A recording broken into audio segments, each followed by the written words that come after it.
ಇದು ಸದ್ಯದಾಗ ಈ ವರ್ಷದ ಇದೇ ದೊಡ್ಡ ಬೆಳೆ ಅಂತ ಇಷ್ಟು ಯಾವ ಕೆಲವು ಹೊಲಗಳು ಬೆಳೆದಿಲ್ಲ, ಮಳೆ ಇಲ್ಲ ಅಂತ ಹೇಳ್ಬಿಟ್ಟು ಭಾಳ ಏನೋ ಹಾಕಿರೋ ಖರ್ಚು ಹುಟ್ಟುತ್ತೆ. ಅಷ್ಟು ಬಿಟ್ಟರೆ ಏನು ಲಾಭದಾಯಕ ಆಗಂಗೆ ಕಾಣಲ್ಲ ಈ ಸರಿ. ಈ ಮಣ್ಣು ಹೇಳಿ ಮಾಡಿಸ್ತಿದ್ದು ಹತ್ತಿ ಗಿಡ ಬೆಳೆಯೋಕ್ಕೆ, ಮೆಣಸಿನ ಗಿಡ ಬೆಳೆಯೋಕ್ಕೆಲ್ಲ ಇದು ಕಲ್ಲು ಮಣ್ಣು. ನಾವು ನಿಂತ್ರೆ ಕಾಣಬಾರ್ದಾಯ್ತು, ಅಷ್ಟುದ್ದ ಬೆಳಿಬೇಕಾಗಿತ್ತು. ಈ ಸರಿ ಬೆಳೆದಿಲ್ಲ, ಇಷ್ಟೇ ಏನು ಬೋರ್ ನೀರಿಗೆ ಒಂದು ಸ್ವಲ್ಪ ಇಷ್ಟು ಬೆಳೆದೈತೆ. ಮಳೆ ಬಿದ್ದರೆ ಇನ್ನೂ ಚೆನ್ನಾಗಿ ಬರ್ತಿತ್ತು. ಖರ್ಚು ಈಗ ಲೇಬರ್ ಕಾಸ್ಟ್ ಜಾಸ್ತಿ ಆಗಿದೆ, ಬೀಜದ್ದು ಗೊಬ್ಬರದ್ದೆಲ್ಲ ಜಾಸ್ತಿ ಇದೆ. ಮತ್ತು ಹತ್ತಿ ರೇಟ್ ಮಾತ್ರ ಇದ್ದಷ್ಟೇ ಇದೆ, 10 ರಿಂದ 12 ಸಾವಿರ ಅಷ್ಟೇ ಇರುತ್ತೆ. ಈಗ ಇನ್ನು ಲೆಕ್ಕಕ್ಕೆ ಈಗಿನ ಲೇಬರ್ ಕೂಲಿಗಳಿಗೆ ಇದು ಒಂದು ಇಷ್ಟೊತ್ತಿಗೊಂದು 15-18 ಮೇಲೆ ಇರಬೇಕಿದ್ರೆ ಲಾಭ ಆಗ್ತಿತ್ತು. 10 ರಿಂದ 12 ಇತ್ತು ಅಂದರೆ ನಮಗೇನು ಖರ್ಚು ವೆಚ್ಚ ಅಷ್ಟೇ.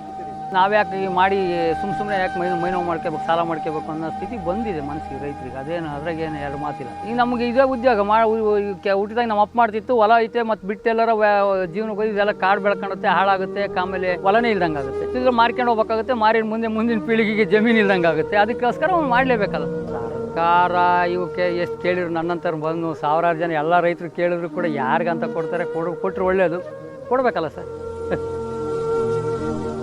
ರೈತರಿಗಂತೂ ಆಲೇ 100% ಬರಗಾಲ ನಾವು ಕೆಟ್ವಿ ಅಂತ ಅರಿವು ಆಗಿದ್ದೀವಿ. ಅವ್ರು ಕಾವೇರಿ ಜಲನಯನ ಪ್ರದೇಶಗಳು ಅಚ್ಚುಕಟ್ಟು ಪ್ರದೇಶನ ತಲೆಯಲ್ಲಿ ಇಟ್ಕೊಂಡು ಹೇಳಿದಾರೆ ಬಿಟ್ಟರೆ, ನಮ್ಮಂಥ ಹಳ್ಳಿ ಕಡೆಗೆ ಬೋರ್ನ ಬೆಳೆಯೋ ರೈತರಿಗೆಲ್ಲ ಅವ್ರು ಅದನ್ನು ಬೇಡ ಅಂತ ಹೇಳೋಕ್ಕಾಗಲ್ಲ. ಅದು ನಮ್ಗೆ ಅಲ್ವೇ ಅಲ್ಲ ಸಜೆಷನ್. ಕೆರೆಗಳು ನೀರಿಲ್ಲ, ಬೆಳಿಬೇಡ್ರಿ ಅಂತ ಹೇಳ್ತಿದ್ದಾರೆ. ಕೆರೆಯಿಂದಲರಿಗೆ ಅರ್ಥ ಅದು ಅನ್ವಯಿಸುತ್ತೆ, ನಮಗೆ ಅನ್ವಯಿಸಲ್ಲ. ಸ್ನೇಹಿತರೆ ನಮಸ್ಕಾರ.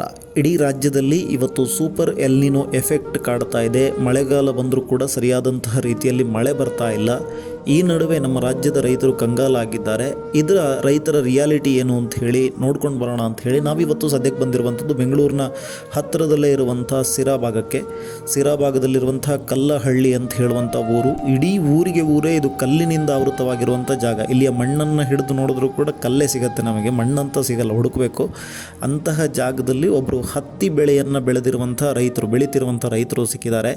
ಬನ್ನಿ, ಹತ್ತಿ ಬೆಳೆ ಹೇಗೆ ಬೆಳಿಬೇಕು, ಇದಕ್ಕೆ ಏನು ಯೂಸ್ ಆಗುತ್ತೆ, ಹೇಗೆ ನೀರು ಕೊಡಬೇಕು, ಇದೆಲ್ಲದರ ಜೊತೆಗೆ ಇವತ್ತಿನ ಪ್ರಸ್ತುತ ಪರಿಸ್ಥಿತಿ ಏನಿದೆ ರೈತರದ್ದು ಅನ್ನೋದನ್ನು ಕೂಡ ಅವರ ಬಾಯಿಂದನೇ ಕೇಳೋಣ. ಸಿದ್ದಯ್ಯ ಅಂತ, ಓಬಳಾಪುರ, ಹಿರಿಯೂರು ತಾಲೂಕು, ಚಿತ್ರದುರ್ಗ ಜಿಲ್ಲೆ. ಹತ್ತಿ ಒಂದು 2 ಎಕರೆನಲ್ಲಿದೆ. ಆ 2 ಎಕರೆನಲ್ಲಿ ಹತ್ತಿ ಬೆಳೆಯೋದು ಚೆನ್ನಾಗಿರ್ತಿತ್ತು, ಒಳ್ಳೆ ಲಾಭದಾಯಕವಾಗಿ ಬರ್ತಿತ್ತು ಮೊದಲೆಲ್ಲ. ಈ ಸಾರಿ ಸ್ವಲ್ಪ ಮಳೆ ಇಲ್ಲ, ಸ್ವಲ್ಪ ಡೌನ್ ಆಗಿದೆ. ಗಿಡ ಅಷ್ಟು ಚೆನ್ನಾಗಿ ಬಂದಿಲ್ಲ, ಇನ್ನೂ ಒಂದು ಆಳು ಮಟ್ಟ ಬರ್ತಿತ್ತು.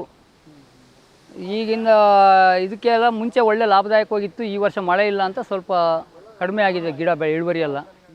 ರೇಟೂ ಸ್ವಲ್ಪ ಕಡಿಮೆ ಇದೆ, ಇನ್ನೂ ರೇಟು ರೈಸ್ ಆಗಿಲ್ಲ. ಹಂಗಾಗಿ ಇದು ಈ ವರ್ಷಕ್ಕೇನು ಲಾಭದಾಯಕ ಅನಿಸಲ್ಲ. ಸದ್ಯದಾಗೆ ಮಾಡ್ತೀವಿ, ಇದನ್ನ ಬಿಟ್ಟರೆ ವಿಧಿ ಇಲ್ಲ, ಮಾಡಲೇಬೇಕಲ್ಲ, ರೈತರು ಮಾಡ್ತಾಯಿದ್ದೀವಿ ಸರ್. ಹಾಂ, ಇದೀಗ ಇಲ್ಲಿ ಇದೆಯಲ್ಲ, ಇದು ಹತ್ತಿಯಾ? ಇದು ಹತ್ತಿ ಹೊಡೆದಿರೋದು. ಇದು ಇವೆಲ್ಲ ಕಾಯಿಗಳು. ಈ ಕಾಯಿ ಇರುತ್ತೆ. ಇದು ಬಂದು ಹೂಗಳು ಈ ಥರ ಇರುತ್ತೆ, ಹೂವು ಬಿಡುತ್ತೆ ಮೇಲೆ ಬರ್ತಾ. ಇದು ಸದ್ಯದಾಗ ಈ ವರ್ಷದ ಇದೇ ದೊಡ್ಡ ಬೆಳೆ ಅಂತ ಇಷ್ಟು ಯಾವ ಕೆಲವು ಹೊಲಗಳು ಬೆಳೆದಿಲ್ಲ, ಮಳೆ ಇಲ್ಲ ಅಂತ ಹೇಳ್ಬಿಟ್ಟು ಭಾಳ ಏನೋ ಹಾಕಿರೋ ಖರ್ಚು ಹುಟ್ಟುತ್ತೆ. ಅಷ್ಟು ಬಿಟ್ಟರೆ ಏನು ಲಾಭದಾಯಕ ಆಗಂಗೆ ಕಾಣಲ್ಲ ಈ ಸರಿ. ಎಲ್ಲಿಗೆ ತಗೊಂಡೋಗಿ ಕೊಡ್ತೀರಾ ಸರ್? ಇದು ಚಿತ್ರದುರ್ಗ ಹೋಗೋದು ಮಾರ್ಕೆಟ್ ಇದೆ, ಚಿತ್ರದುರ್ಗಕ್ಕೆ ಮಂಡಿಗಳಿಗೆ ಬಿಟ್ಟು ಮಾರ್ಕೊಂಬರ್ತೀವಿ. ಇದು ಬಟ್ಟೆ ಗಿಟ್ಟೆ ಎಲ್ಲ ಇದೆಲ್ಲ ನಮಗೆ ಗೊತ್ತಿಲ್ಲ. ನಾವು ಹತ್ತಿ ಮಂಡಿಗೆ ಕೊಡ್ತೀವಿ, ಅದು ಮಂಡಿಯವರು ಅದು ಏನು ಮುಂದಕ್ಕೆ ಹೋಗುತ್ತೆ ಪ್ರಸ್ತುತ ಗೊತ್ತಿಲ್ಲ. ನಾವು ಬೆಳೆಯೋದು ಅಷ್ಟೇ ರೈತರು. ಪ್ರತಿ ಸರಿ ಬೆಳಿತೀವಿ. ನಾವು ಹುಟ್ಟಿದಾಗಿಂದ ನಮ್ಮ ಅಪ್ಪನೂ ಮಾಡ್ತಿತ್ತು, ನಾವು ಅದೇ ಬದುಕು ಮಾಡ್ತಿದ್ವಿ, ಹತ್ತಿ ಬೆಳಿತೀವಿ. ಹತ್ತಿನೇ ಬೆಳೆಯೋದು ನೀವು? ವರ್ಷಕ್ಕೊಂದ್ಸರಿ ಬೆಳಿತೀವಿ. ಅಂದರೆ ನಮ್ಮದು 4 ಎಕರೆ 5 ಎಕರೆ ಜಮೀನಿದ್ರೆ 1-1.5 ಎಕರೆ 2 ಎಕರೆ ಹತ್ತಿ ಬೆಳಿತೀವಿ. ಇನ್ನು ಉಳಿದಿದ್ದು ಬೇರೆ ಬೆಳೆ ತರಕಾರಿ, ಈಗೆಲ್ಲ ಸ್ವಲ್ಪ ಅಡಿಕೆ ಗಿಡ ಪಡಿಕೆ ಗಿಡ ಇಟ್ಟಿದ್ದೀವಿ. ಹಂಗೆ ಬೇರೆ ಮಾಡ್ತೀವಿ. ಇದು ಬಿಟ್ಟರೆ ಮೆಣಸಿನ ಗಿಡ ತರಕಾರಿ ಬೆಳಿತೀವಿ, ಅದೆಲ್ಲ ಬೆಂಗಳೂರು ಹೋಗುತ್ತೆ ತರಕಾರಿ. ಹಾಂ, ಹತ್ತಿ ಮಾತ್ರ ಇದು ದುರ್ಗ ಅಷ್ಟೇ ಹೋಗೋದು, ದುರ್ಗ ಮಾರ್ಕೆಟು. ದುರ್ಗಾ ಮಾರ್ಕೆಟಲ್ಲಿ. ಹಾಂ, ಈಗ ಇದು ಸರ್, ಈಗ ನಮ್ಮ ಇಲ್ಲಿ ಮಣ್ಣು ಗಮನಿಸಬೇಕು ತುಂಬ. ಈ ಮಣ್ಣು ಹೇಳಿ ಮಾಡಿಸ್ತಿದ್ದು ಹತ್ತಿ ಗಿಡ ಬೆಳೆಯೋಕ್ಕೆ, ಮೆಣಸಿನ ಗಿಡ ಬೆಳೆಯೋಕ್ಕೆಲ್ಲ ಇದು ಕಲ್ಲು ಮಣ್ಣು. ತುಂಬಾ ಚೆನ್ನಾಗಿರುತ್ತೆ, ಚೆನ್ನಾಗಿ ಇಳುವರಿನೂ ಬರುತ್ತೆ. ಈ ಕಲ್ಲಲ್ಲಿ ಬರೀ ತೂಕ ಬರುತ್ತೆ ಹತ್ತಿ ಬಂದು ಬೀಜ. ಆದರೆ ಈಗ ಇದು ನಾವು ನಿಂತ್ರೆ ಕಾಣಬಾರ್ದಾಯ್ತು, ಅಷ್ಟುದ್ದ ಬೆಳಿಬೇಕಾಗಿತ್ತು. ಈ ಸರಿ ಬೆಳೆದಿಲ್ಲ, ಇಷ್ಟೇ ಏನು ಬೋರ್ ನೀರಿಗೆ ಒಂದು ಸ್ವಲ್ಪ ಇಷ್ಟು ಬೆಳೆದೈತೆ. ಮಳೆ ಬಿದ್ದರೆ ಇನ್ನೂ ಚೆನ್ನಾಗಿ ಬರ್ತಿತ್ತು. ಇದನ್ನು ಹೆಂಗೆ ಸರ್ ಈಗ ಪ್ರೋಸೆಸ್ ತೆಗೆಯೋದು ಹೆಂಗೆ? ಇದು ತೆಗಿಯೋದು ಅಂದರೆ ಇದು ಬಂದಾಗ ಲೇಬರ್ ಬಿಡ್ತೀವಿ, ಎಣ್ಣೆಗಳನ್ನ ಈ ಥರ ತಕ್ಕೊಳ್ಳೋದು ಇದೆ, ಇಷ್ಟೇ. ಹಿಂಗೆ ಈ ಥರ ತೆಗೆದು ಚೀಲಕ್ಕೆ ಹಾಕ್ಕೊಂತೀವಿ. ಹಿಂಗೆ ಇವತ್ತು ತೆಗೆದ್ರೆ ಇನ್ನೊಂದು ವಾರಕ್ಕೆ ಮತ್ತೆ ಬರುತ್ತೆ. 4 ವಾರದಲ್ಲಿ ಖಾಲಿ ಆಗುತ್ತೆ ಚೆನ್ನಾಗಿ ಬಂದು. ಎಷ್ಟು ಟೈಮ್ ಬೇಕಾಗುತ್ತೆ ಸರ್ ಇದಕ್ಕೆ ಬೆಳೆಯೋಕೆ ಇದು? ಇದು 3 ತಿಂಗಳಿಂದ 4 ತಿಂಗಳ ಒಳಗೆ ಮುಗಿದೋಗೋ ಬೆಳೆ ಇದು. ಹಾಂ. ಎಷ್ಟು ಖರ್ಚಾಗುತ್ತೆ, ಎಷ್ಟು ಲಾಭ ಬರ್ಬೋದು ಮಾಡಿದರೆ?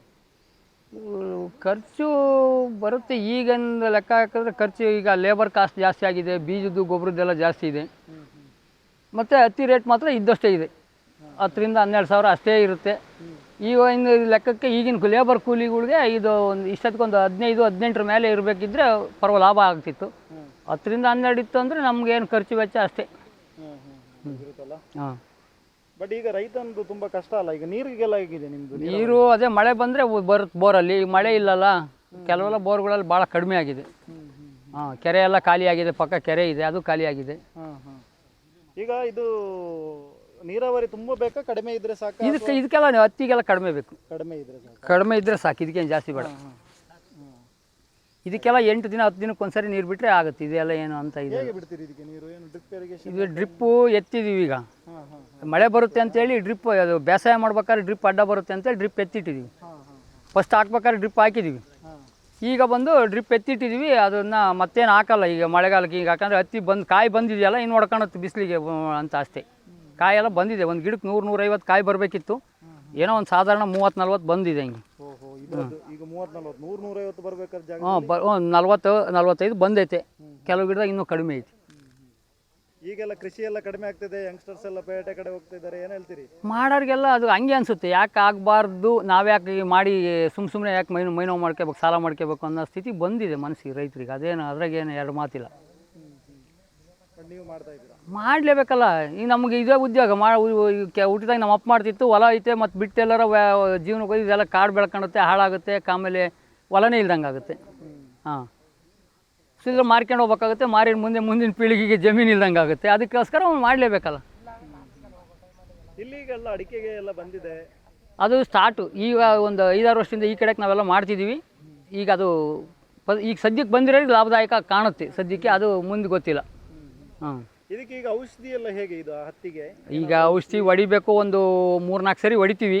ಇದಕ್ಕೊಂದಿಷ್ಟು ಜೋನಿ ಅಂತ ಬರುತ್ತೆ, ಕಾಯಿ ಪಾಯಿ ಕೊರಕ ಹುಳ ಬರುತ್ತೆ. ಹಾಂ, ಇವು ಇದು ಉದುರೋಗ್ತವೆ ಕೆಲವು ಸಾರಿ. ನೋಡಿ ಈ ಕೊನೆಯಲ್ಲಿ ಹೋಗಿದೆ, ಇಲ್ಲಿ ಉದುರಿದೆ, ಹಿಂಗೆ ಇಲ್ಲಿ ಇರಬೇಕು. ಹಿಂಗಿದ್ದ ಒಂದೊಂದು ಗಿಡದ ಫುಲ್ ಖಾಲಿ ಆಗಿದೆ. ಅದು ರೋಗದಿಂದನೇ ಹೋಗಕ್ಕೆ ಸಾಧ್ಯ. ನೋಡಿ ಇದೆಲ್ಲ ಹೋಗುತ್ತೆ ರೋಗ. ಇದು ಹಿಂಗೆ ಇದು ಔಷಧಿ ಹೊಡಿಬೇಕು. ಇದೆಲ್ಲ ನೋಡಿ ಮೇಲೆಲ್ಲ ಬರ್ನ್ ಆಗ್ತಾ ಇದೆ, ಇಲ್ಲೇನು ಇರಲ್ಲ. ಕೆಳಗೆ ಫಸ್ಟ್ ರೋಗ ಇಲ್ಲದೆ ಕಾಯಿ ಆಗಿದೆ, ಮತ್ತೆ ಈಗೇನು ಕಾಯಿ ಆಗಲ್ಲ. ಏನು ಔಷಧಿ ಅದಕ್ಕೆ? ಈಗ ಅದು ಹೆಸರುಗಳು ಗೊತ್ತಿಲ್ಲ ಸರ್, ಕೇಳಿ ತರ್ತೀವಿ. ನಮಗೆ ಹೆಸರುಗಳು ಅದ್ರದ್ದೇನು ಗೊತ್ತಿಲ್ಲ. ಅದಕ್ಕಿಂತ ರೋಗ ಕಾಯಿ ಉದುರುತ್ತೆ ಅಂದರೆ ಕೊಡ್ತಾರೆ, ಹುಳ ಕೊರಿತೈತೆ ಅಂದರೆ ಕೊಡ್ತಾರೆ, ತಗೊಂಬಂದು ಹೊಡಿಬೇಕು. ಜಾಸ್ತಿ ಮಳೆ ಆಗಬೇಕಾ, ಕಡಿಮೆ ಆಗಬೇಕಾ? ಇದು ಕಡಿಮೆ ಆಗಬೇಕು. ಈ ಬೆಳೆಗೆಲ್ಲ ಜಾಸ್ತಿ ಏನು ಅವಶ್ಯಕತೆ ಇಲ್ಲ. ಈ ಹತ್ತಿಗೆಲ್ಲ ಕಡಿಮೆನೇ ಬೇಕು. ಜಾಸ್ತಿ ಬಂದರೆ ಸುಮ್ಮನೆ ಗಿಡ ಬೆಳೆದ್ಬಿಟ್ಟು ಕಾಯಿ ಇಲ್ದಂಗೆ ಆಗುತ್ತೆ, ಕಾಯಿ ಹಾಳಾಗುತ್ತೆ, ಕೊಳ್ತೋಗುತ್ತೆ. ಈಗ ಮಾರ್ಕೆಟ್ ಎಲ್ಲ ಹೇಗೆ? ನೀವು ತಗೊಂಡೋಗಿ ಕೊಟ್ಟರೆ ಇರ್ತದ ಮಾರ್ಕೆಟು? ವಾರದಾಗ 1 ದಿನ 2 ದಿನ ಇರುತ್ತೆ. ತಗೊಂಡೋಗಿ ಕೊಟ್ಟರೆ ಅಲ್ಲಿ ವ್ಯಾಪಾರ ಆಗುತ್ತೆ. ಮಾರ್ಕೆಟ್ ಏನು ತೊಂದರೆ ಇಲ್ಲ? ಮಾರ್ಕೆಟ್ಗೇನು ತೊಂದರೆ ಇರೋಲ್ಲ. ರೇಟ್ ಅಷ್ಟೇ ಇದೆ. ದುರ್ಗಕ್ಕೆ ಹೋದಾಗ ಮಿಲ್ಗಳು ಇದ್ದಾರೆ, ಮಾರ್ಕೆಟಲ್ಲಿ ತೊಗೋತಾರೆ, ಎಲ್ಲ ಕಡೆಯಿಂದ ವ್ಯಾಪಾರಕ್ಕೇನು ತೊಂದರೆ ಇಲ್ಲ. ಬೆಳೆದ್ರೆ ಬೆಳೆ ಬರೋದು ಕಷ್ಟ. ಮಾರ್ಕೆಟ್ ಸ್ವಲ್ಪ ಡೌನ್ ಇದೆ, ಜಾಸ್ತಿ ಇರಬೇಕಿತ್ತು, ಭಾಳ ಡೌನ್ ಇದೆ. ಹಾಂ. ಏನು ಹೇಳ್ತೀರಿ ಸರ್ಕಾರಕ್ಕೆ? ಏನಾದರೂ ಬೆಂಬಲ? ಸರ್ಕಾರ ಇವಕ್ಕೆ ಎಷ್ಟು ಕೇಳಿದ್ರು, ನನ್ನಂತರ ಬಂದು 1000 ಜನ ಎಲ್ಲ ರೈತರು ಕೇಳಿದ್ರು ಕೂಡ ಯಾರಿಗಂತ ಕೊಡ್ತಾರೆ? ಕೊಟ್ಟರು ಒಳ್ಳೆಯದು, ಕೊಡಬೇಕಲ್ಲ ಸರ್. ರೈತರಿಗೆ ಕಷ್ಟ ಅರ್ಥ ಮಾಡ್ಕೊಂಡು ಕೊಟ್ಟರೆ ಒಳ್ಳೆಯದು. ಈಗ ಹೋಯ್ತು 3 ತಿಂಗಳಾಯಿತು, ಮಳೆಗಳು ಆಲೇ ಮುಂದಕ್ಕೆ ಹೋಯ್ತು. ಇನ್ನು ಈ ಸಾರಿ ಬರ ಅಂತ ಸರ್ಕಾರನೂ ಆಲೇ ಗಮನಕ್ಕೆ ಬಂದಿರಂಗಿದೆ. ರೈತರಿಗಂತೂ ಆಲೇ 100% ಬರಗಾಲ ನಾವು ಕೆಟ್ವಿ ಅಂತ ಅರಿವು ಆಗಿದೆ ಈಗ. ಹಾಂ.